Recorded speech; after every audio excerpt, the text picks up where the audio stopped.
Yeah, I'm a bit knackered. I haven't had a shower yet this morning. Oh, this morning it's 2 o'clock. Oh, no, I was up till what, 5 or something. Really? Yeah. I heard it's good news. I got an email. Yeah, yep, excellent.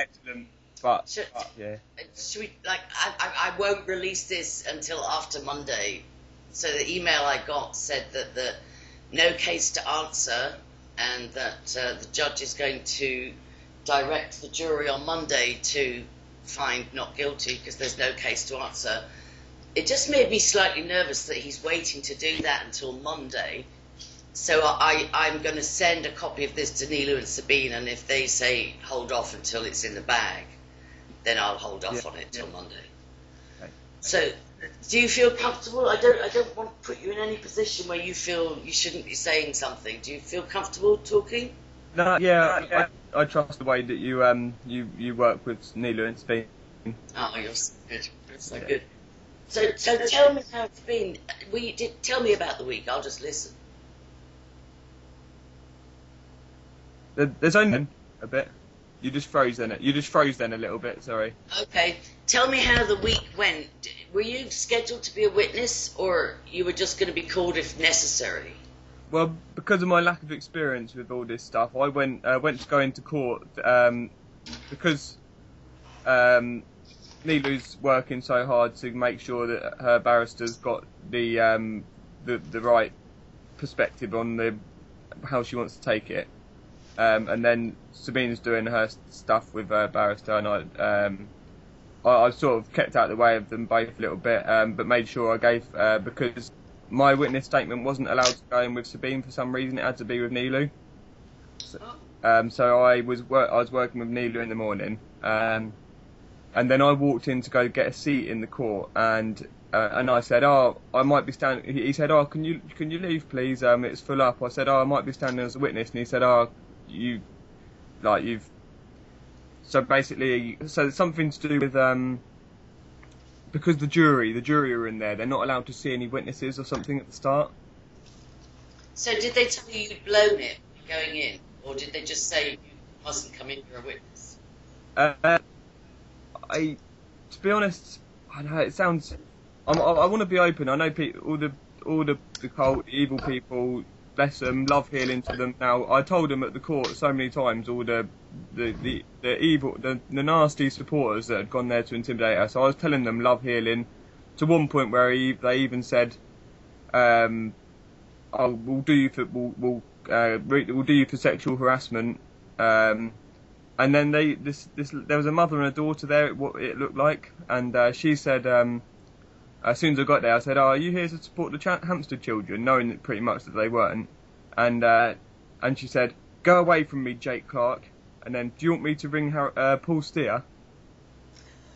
And then she started pretending to type it in on her phone, and then she's showing it to this girl, her daughter, it seems, and like she's written a little message. Her daughter's laughed, and they're just trying to intimidate, and they just lost everything. They're clutching at straws.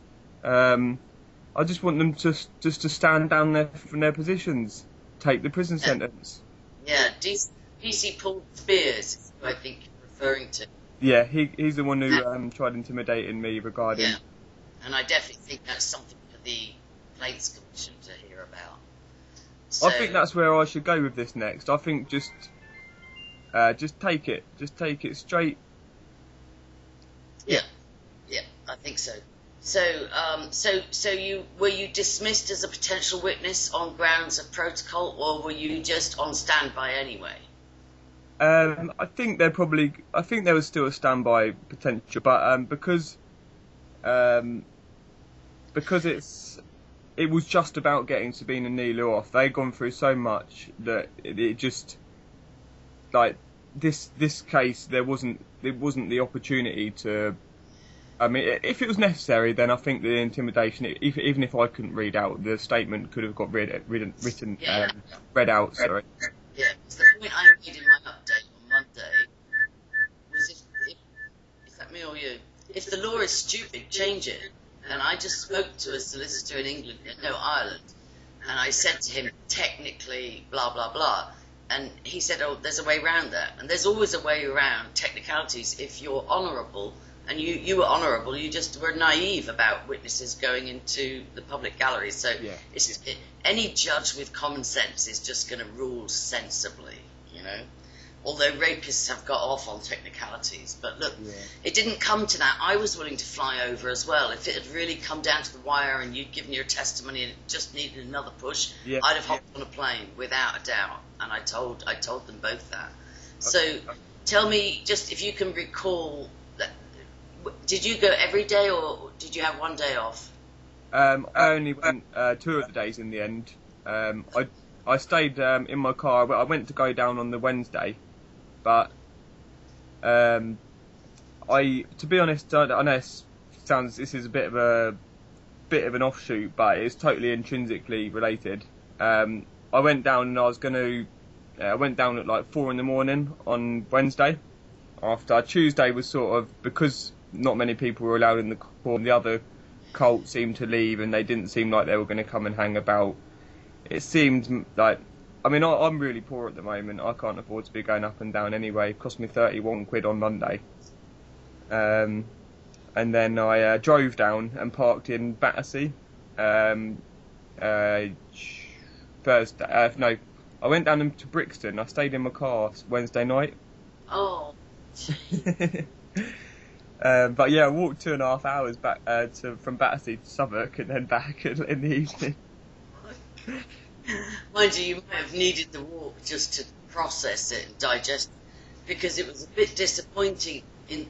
Nearly tried twice to get it even started on grounds of no case to answer, there's no jurisdiction, and she was right.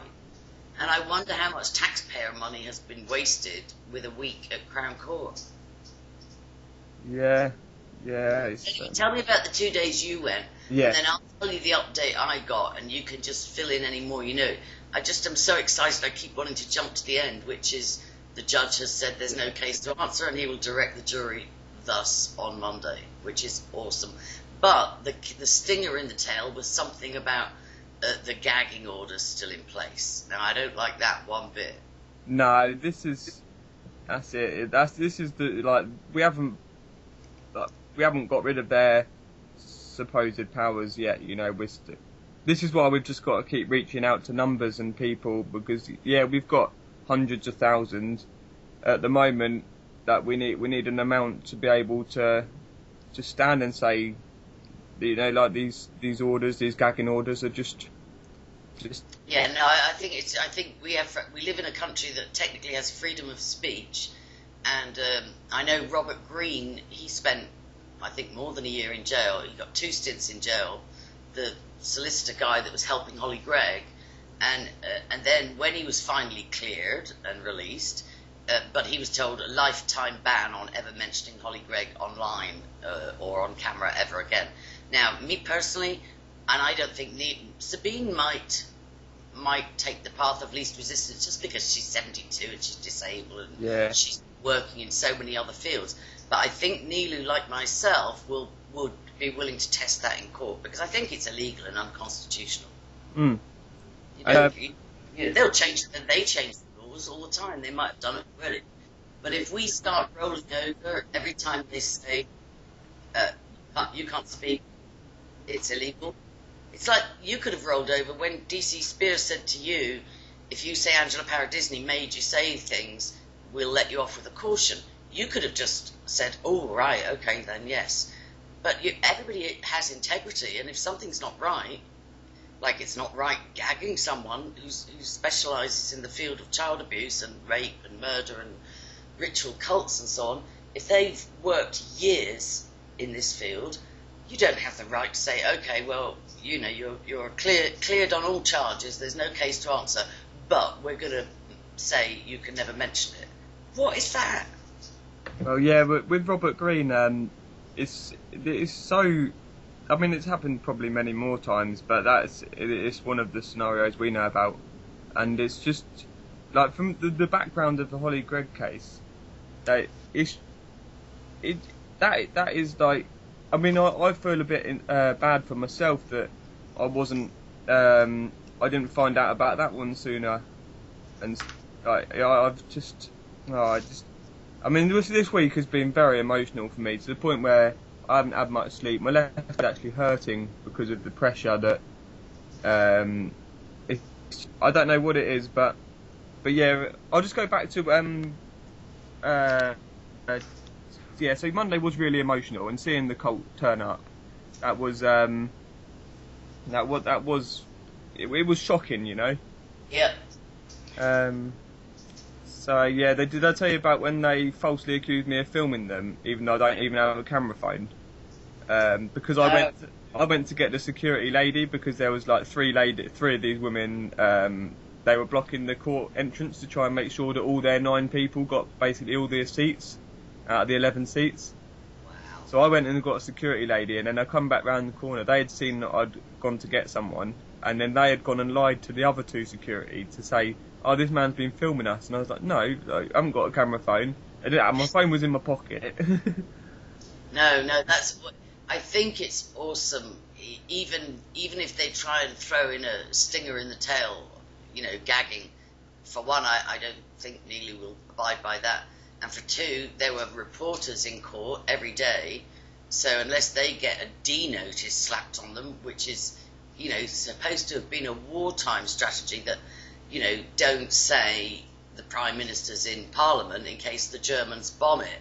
You know, the D notice has been so abused to hide things that the government wants to cover up, as opposed to our genuine, you know, matters of national security. It's a load of bollocks. Yeah, I signed a thing about that, the petition against those D notices. I didn't know much about them before. Yeah, so I feel bad about the Holly Gregg case too. I was late to that party, and in some ways they are so skilled and paid so much to change the narrative. I get annoyed with myself. Even sometimes they fool me on a small detail, and then it turns out not to be true, and I'm like, they're slick, but they're not slick enough. I think this is, you know, Ben Fellowes' case took 2 weeks in the Old Bailey with Kenneth Clark and the Cook report and all those, you know, all those witnesses. It cost a fortune, and then he was acquitted on all counts, but they still didn't prosecute the person he was saying molested him, because they said the 2 were unrelated, and it did not, just because he was acquitted of attempting to pervert the course of justice by saying this person molested me. They said because he's been acquitted, it does not mean we're going to therefore investigate the allegation, which I think is illegal as well. Exactly the same here. This is so Hampstead have just reported that there's basically no basis in whatever the other. They're trying to claim that because of it doesn't even make sense, you know. Like it's so illogical. It's hard to even repeat. Yeah, they're trying to put a spin on it, the same as with Ken Clark was. Yeah. His legal team said because Ben Fellowes has been acquitted, it does not mean de facto that we need to investigate Ken Clark. Well, you know, you can say that, you can whistle in the wind and say that to yourself, you know, and maybe even get the mainstream media to say it, but anybody with any logic will know that that's silly. So I do think I'm going to sort of keep praying and holding my breath until Monday's over, because I know that this will be killing them, that this collapsed after a week, and that the judge was forced to order the jury to say no case answered, which is what Neely's been saying over and over and over, and they've just wasted a week in the you know, which court was it? Blackfriars Crown Court. They just wasted a week of public money. So it's a huge coup, and they may have a little backlash. They may try and do something. Ignore the spin. They can say, you know, it's like somebody gets off of a crime, I'm talking about a guilty person, and they're acquitted on a technicality. They cannot then go and say, I was found not guilty. You know, Neela and Sabine have been found no case to answer, and in an ideal world, of course, that would mean that the judge would strongly recommend an immediate reinvestigation and proper investigation of the Hampstead allegations, and he would refer to the IPCC complaint and say that, you know, these recommendations were made months and months ago by the IPCC. Why has the Metropolitan Police ignored them? That would be a judge with courage. But even if we just have to sit with the victory that the case collapsed within a week, and that's awesome, then we just go back to the main thing, which is to get the case properly investigated. Yeah. Yeah, and that's it, as simple as that. Yeah. And if Nabil, I've almost got their names together. Nabila and Silu. if they're both like, you know, it's difficult. I don't want to put any pressure on anyone, but like they're basically sort of like they're like a sort of, I don't know what, they're like a hole in the wall sort of thing. You know, they're like they're basically, they've opened up this. It's like you say, Kenneth Clark should have been prosecuted by now. The amount of time it's been since. Just investigation at that point. Yeah, sorry, some microphone things just come up. I'm just closing it on here. Sorry, I sat back, probably went a bit far from mine. Oh no, it's just some sort of. Oh, maybe it's to do with the levels or something. Yeah, look what I got. I got this fancy new microphone. Wow. And it's because I've got ADHD, so like I hop around from the side to the back to the front, and so this is supposed to solve that, but I may have to go for one that clips on. But look and the other thing I would say, and this is just for down the road that, you know, Hampstead ought to know, is that I think Ben Fellows should have sued, because he was kept in jail for 18 days, he was harassed for 2 years, he had to leave the country like so many of us. You know, and it's incredibly traumatizing. Just going to court and being hustled by the cult and falsely accused of filming and, you know, blocked from getting the public seats, all 4 of them. You know, even that's traumatizing. And I think you should really say well done. Everybody should, that even attended in any capacity at all, because you had to run the gauntlet. The truth is, you had to run the gauntlet. Yeah. And they were behind screens. I mean, that was going from the sublime to the ridiculous. For the alleged paedophile cult members to be able to testify behind screens. Complete inversion. Good is bad, bad is good, upside down, all the way, you know. But look, I won't keep you ages. I broadcast on Monday from 5 till 7, which hopefully by then Sabina Neal will just say, yeah, release it. And I might just touch base with you sometime in that show. I'll let you rest now, but it'd be great to just be able to get a hold of you for even 10 minutes during the show and just get your, you know, update of all updates. You've been awesome, Jake. I'm so proud of you. Yeah, and no, we all have. But my next, the reason I'm a little bit sort of just in the clouds a little bit is because I'm so young compared to most people that are working on this, my emotional capacity hasn't developed really in many ways, you know. Yeah. I've experienced some abuse with police. Like I haven't been through like you say with Ben Fellows, who'll be locked up after having been abused by a big, powerful man. Anyway, like just the trauma, regardless of anything else. I mean, it's all intrinsically related, but. Yeah. Tubbed, stalked, followed, burgled. His marriage broke up over it. Oh, mate, it's... Leave the country, you know, so it's not good enough just to say, oh, well, you got acquitted, didn't you? And that's the point I was trying to make, was that Sabina, even though Sabina and Neil are absolute seasoned warriors, you could see the strain, you could see the toll it was having on them.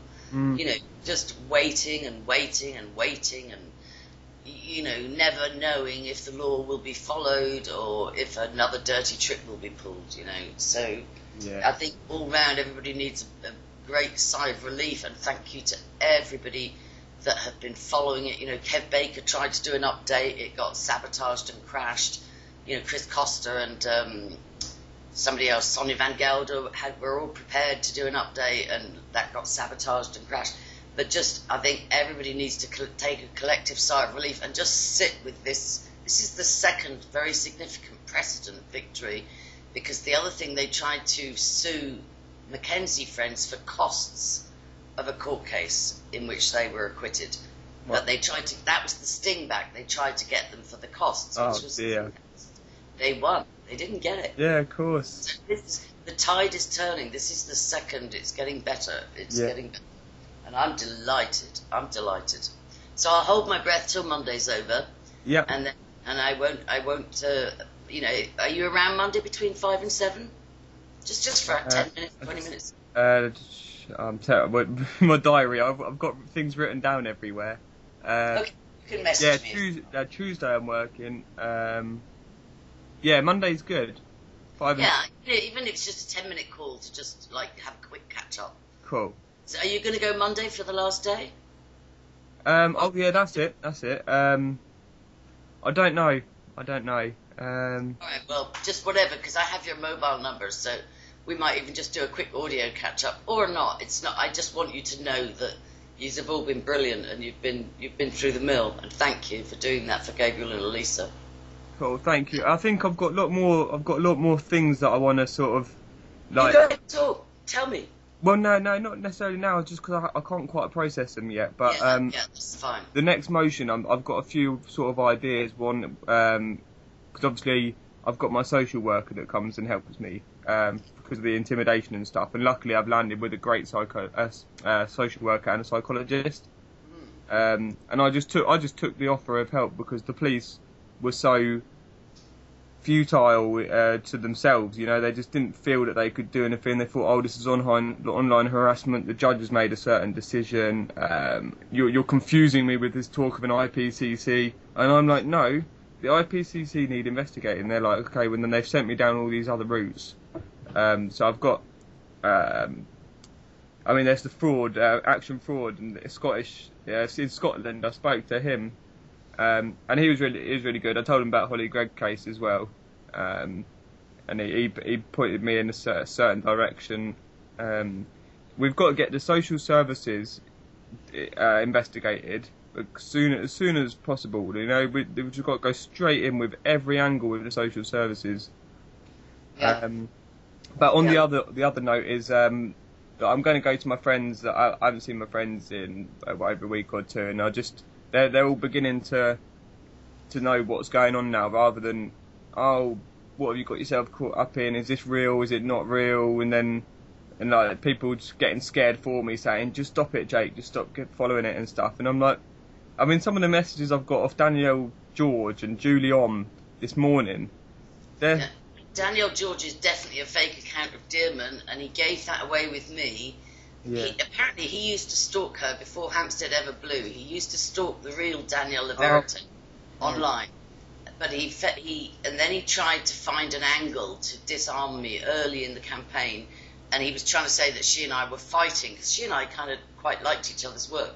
So he tried that.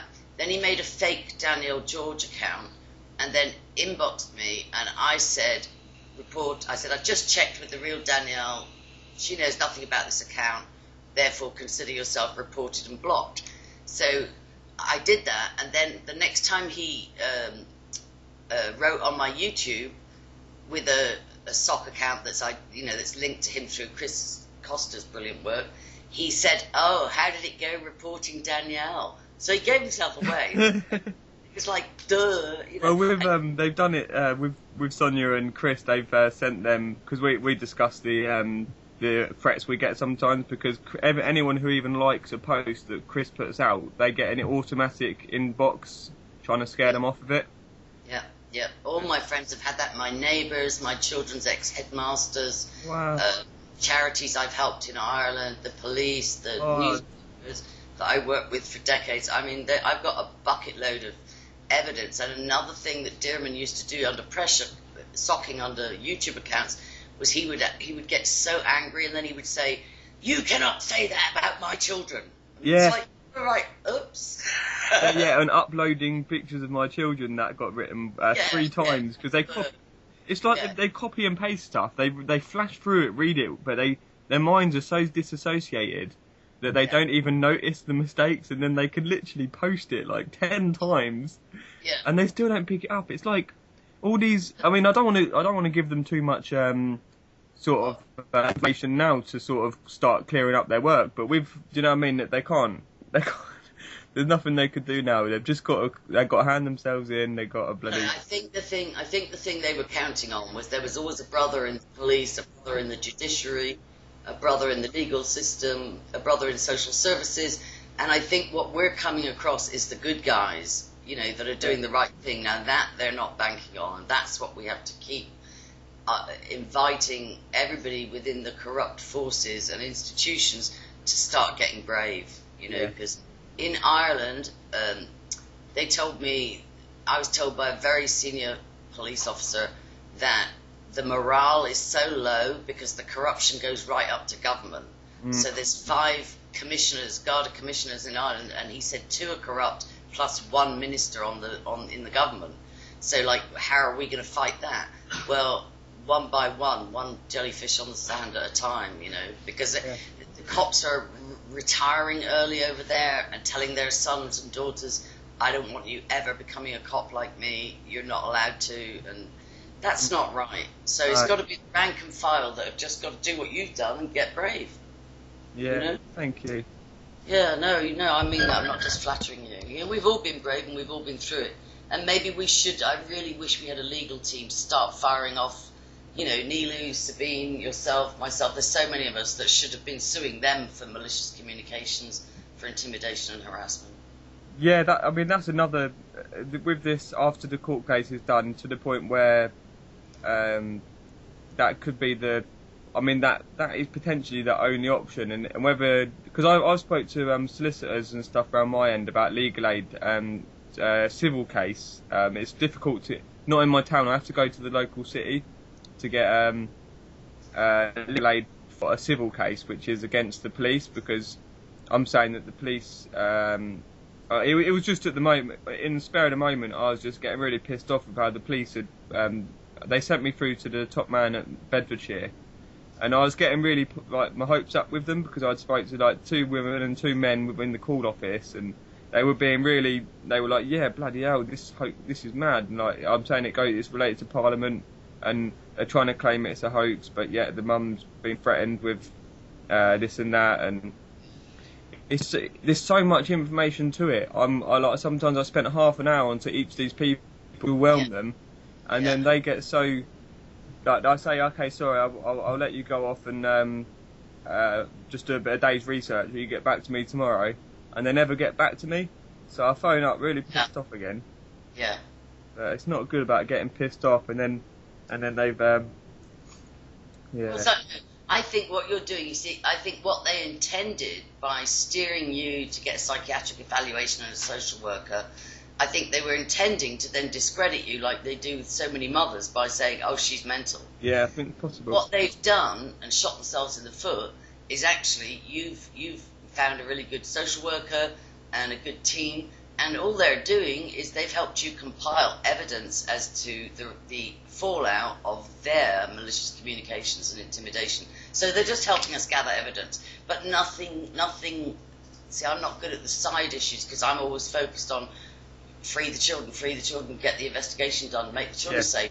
Of course, that's our first line of defence. But if we have to just pick it off by having little legal court case wins, so be it. If that's the best strategy, so be it. Yeah. All right, listen, we'll talk on Monday. Just bliss out for the weekend, and we'll catch up on Monday. Even if I just have to get 5 minutes on your mobile, and I'll just put it to the microphone. Don't worry about it. Okay, cool. And well done. Yeah, I'm going to reach out to people on the ground level. I'm going to go back to the hip hop, rock, drum and bass, get all the get the whole lot involved. Save the children. Save the children. Excellent. Love you. All right, love you to See you Monday. God bless. You too.